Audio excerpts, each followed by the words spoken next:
There are still millions of people who think that voting isn't relevant to their lives. Or they think that voting won't make a difference. Or they think the system is rigged, so why bother? Or maybe they feel overwhelmed, like the issues are too complicated and that politics is just too ugly. So they just don't want to get involved. Some folks are real busy, They're like, hey, I got so much going on. I'm just trying to get my kids to daycare, trying to get to work, maybe get some sleep. They just feel like they don't have time for anything else in their lives. And trust me, I get it. I get being busy. And I definitely get feeling frustrated. Because believe me, I am frustrated too. I am sick of all the chaos and the nastiness of our politics.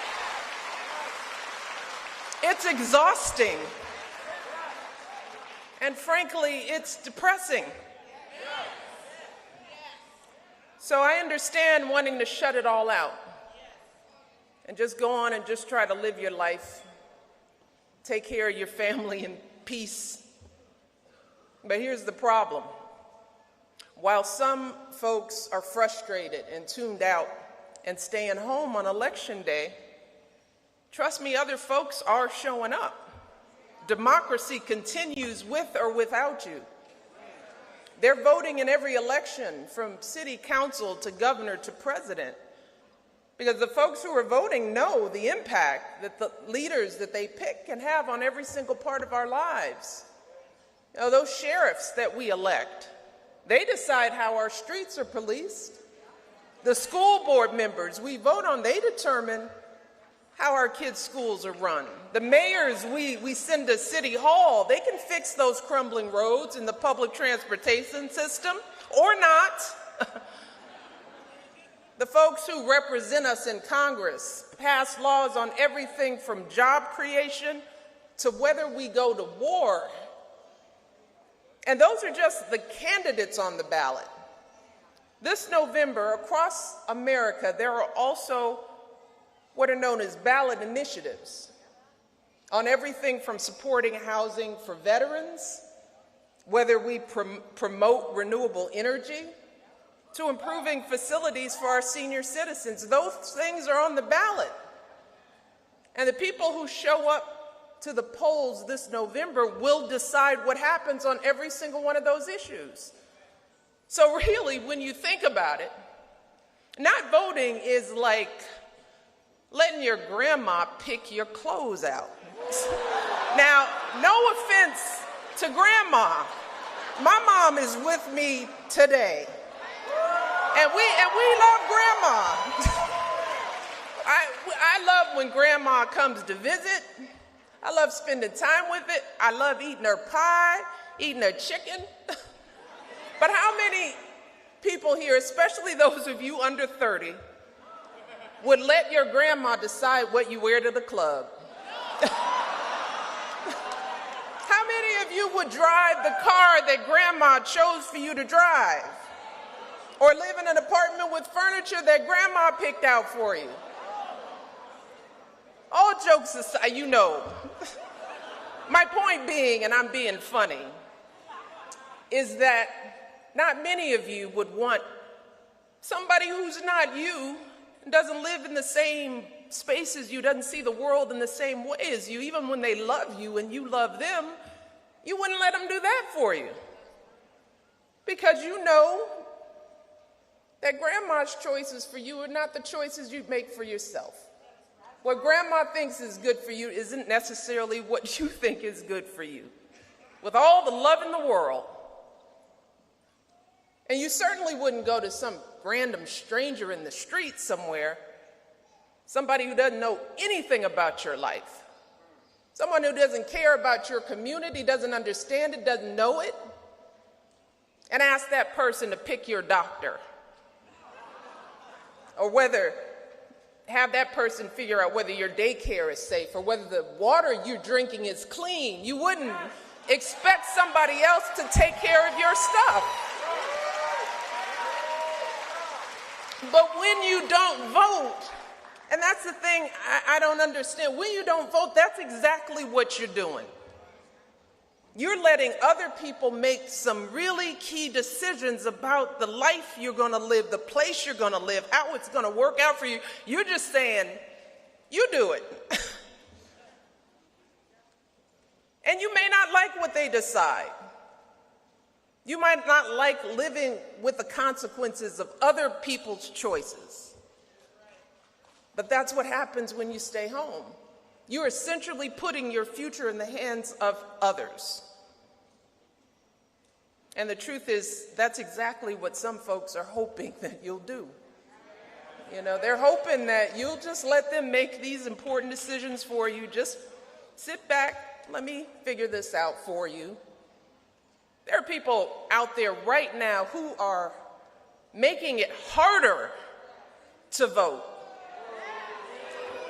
But we have to kind of sit with that for a moment, because you got to ask yourselves, in this democracy, why on earth would anybody, regardless of party, want to make it harder for people to participate in the democracy? But that's happening right now all over the place. They're closing down polling places. They're making it harder for volunteers to get people registered. They're finding all kinds of ways to keep you at home, hoping that when you hear about all those things, you'll just give up and just think that voting is just too hard, that it'll take hours of your time, that it requires some special skills and expertise that you don't have. That's what they want. And you can see how those kind of tactics can start make people start feeling like this is just too hard for me. We all know someone who feels like that. Again, regardless of party.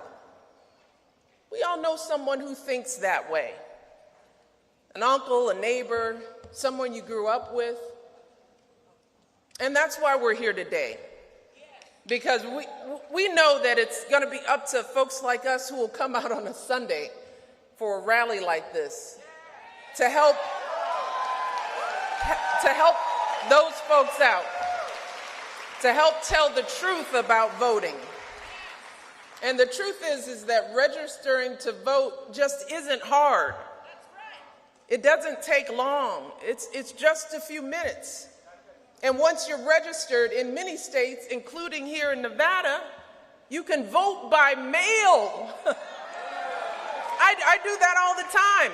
I vote by mail in my house, in my jeans, in my sneakers, comfortable, not rushed, not hunkered over.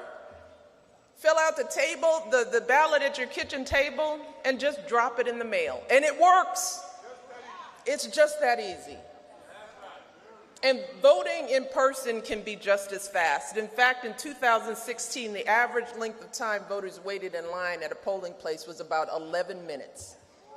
Just 11 minutes, and that's an average, right?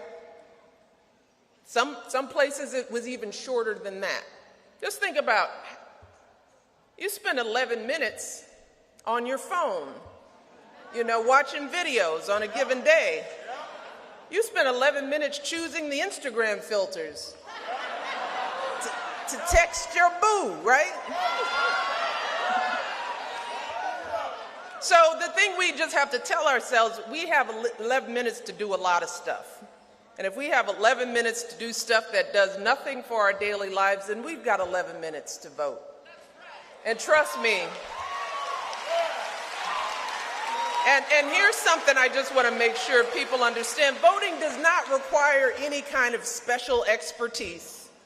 You don't need to have some fancy degree to be qualified to vote. You don't have to read every news article to be qualified to vote. You know what you need to be qualified to vote? You need to be a citizen. You need to be a part of this country.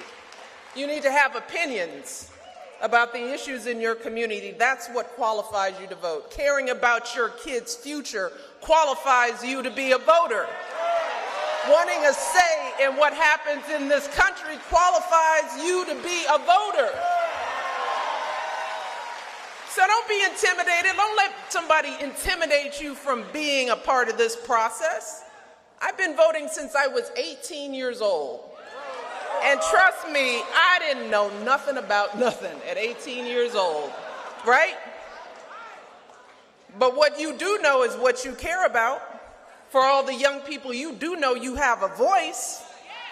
You do have opinions about what goes on. That qualifies you to vote. And it is not that hard. Plenty of folks of all ages are registering to vote for the very first time. And that should be a source of pride. You know? That should be as important as getting your driver's license, right? So those young people know that they want to have a say about what goes on in their neighborhoods. And they know it's time for a change. That's how folks all over this country are making change in their communities. Just give you an example. There's a little county in Missouri, Boone County. There were families struggling to get their children the mental health care they needed. Hundreds of families had been requesting counseling service for their kids, but the resources weren't there. So the folks in Boone County came together. They came up with a plan to fund children's mental health care. They gathered up signatures they needed to get their issue on the ballot, and then they got out and voted. And today, just a few years later, in Boone County, they're providing counseling for kids who need it. They're doing mental health screenings for every child in that county. And they're training teachers and child care advocates to better support kids with mental health challenges. And this all happened because folks in that one county, in one part of this nation, believed that their kids deserved better. And they knew that their vote was the way to make it happen. So don't let anybody tell you that that vote doesn't matter. Those folks in Boone County could have just sat back and said, oh my God, this is awful. Our kids aren't being treated well. What a shame. Everything feels so hopeless, so I'm just going to stay home. They could have done that. But they realized that it's actually the other way around, how our democracy works. They realize that the only way to make change in this country is to get out and vote for the change you're looking for. And when they showed up to vote, things happened. And the same thing can happen on every issue everywhere in this country. That's how change happens in America.